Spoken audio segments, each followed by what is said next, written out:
One of the issues we're interested in as a Scottish Family Party is freedom of speech. We feel that's under pressure as political correctness takes a hold, as the police become politicised, etc. So we wanted to stand up for freedom of speech.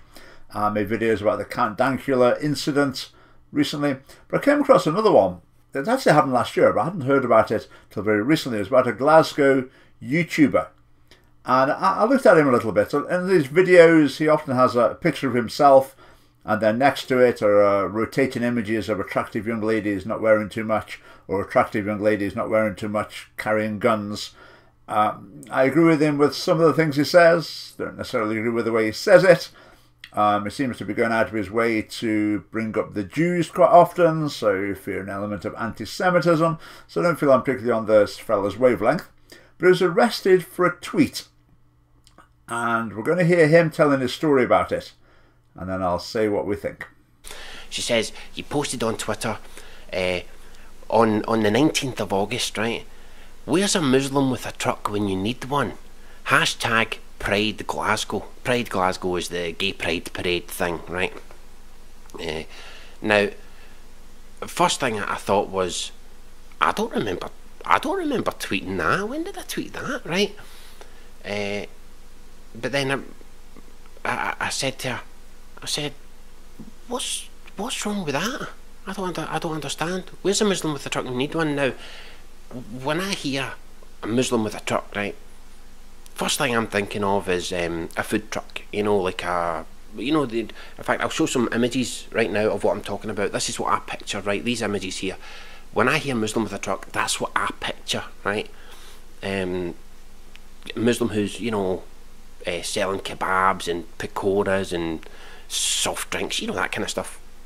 And I just had this image in my mind of like a Muslim guy, you know, he's got the beard and he's hanging out the van with a kebab in hand, and he's smiling and he's handing it to one of the participants or whatever you call them at the gay pride parade, you know, and everybody's happy. He's happy because he's getting paid for his service to his community. They're happy because they're getting fed. Two communities coming together. You know, everything is positive about that tweet, right? There's bound to be hungry people at that Pride March. So whoever wrote that tweet from my IP address and from under my Twitter handle, I'm not saying it was me, but whoever did write that, I don't see anything wrong with that. That's all positive to me, right? So I said that to the lawyer on the phone. I said, what the hell's wrong with that? I don't see anything wrong with that, right? And she said, well, it's because of the recent terror attacks in Europe that involved vehicles, trucks and cars and vans, right? And then I was thinking, wait a minute, you mean the big one that killed 80 odd people? She went, yes. I said, what, wasn't that a Chinese guy? I thought it was a Chinese guy. No, it was a Muslim guy, she said. He wasn't Chinese. I thought that's really unusual because I get all my information from the mainstream media, and when these things happen, they continually refer to these people as Asian. Now, you might call me ignorant, right? But when you say to me, Asian guy, I think Chinese guy. That's just, call me ignorant, that's just what I think, right? Or at least having a similar appearance to a Chinese guy. That's just what I picture, right?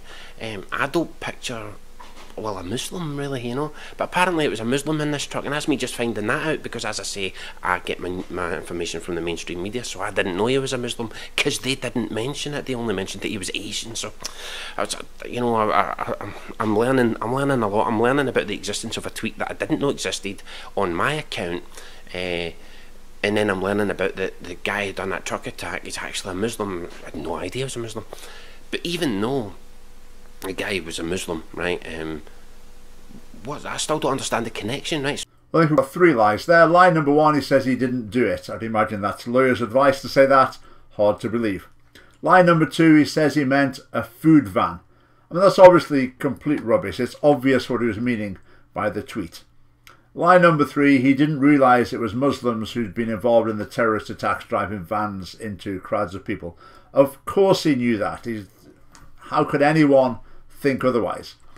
So what he's basically saying in this tweet is that he wishes that a Muslim terrorist would drive a truck through the gay pride event in Glasgow. That's obviously a terrible sentiment to express. Now he may say it's a joke. Even if it's a joke, the sentiment is still there. This is different from the Count Dankula thing. When Count Dankula was saying gas the Jews, that might have been grossly insensitive, grossly distasteful, but it didn't indicate any desire on his part to see it happening. Whereas with this one, I think it does. So should this be a hate crime? Well, we're against the very idea of hate crimes, so I'm not going to go into that. But this is something more. Is it incitement to violence? Because we think that should be a crime, and it is. Now, if he were to say, somebody please drive a truck through the gay pride event in Glasgow, that would be incitement to violence. You'd expect him to be arrested and charged with that.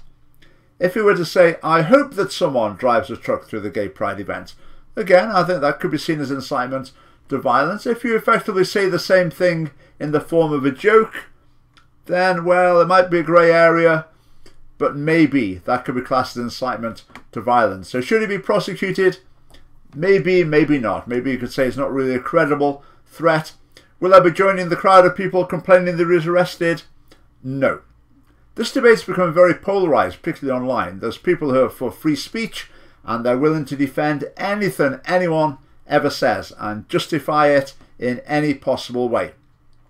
And lots of people are taking that line. They're saying, oh, the police must be racist because they assumed when he said a Muslim, he must have been thinking about terrorism, despite the fact that everyone really knows that that is exactly what he meant. So they're defending him and claiming there's the police being racist and Islamophobic. But one of the people taking that line on the comments was Sargon of Akkad, the YouTuber, who's quite a prominent figure in UKIP now. I just think it's a ridiculous position to take. So we're against hate speech legislation, but we're also against speech that's intended to stir up hatred. It's just that law isn't the best way to tackle it. When it comes to incitement to violence, however, that's where the law should start taking an interest. I think that's what happened in this case. Okay, thanks for watching. We are a political party. You can join us via the link below. Just subscribe on YouTube, and bye for now.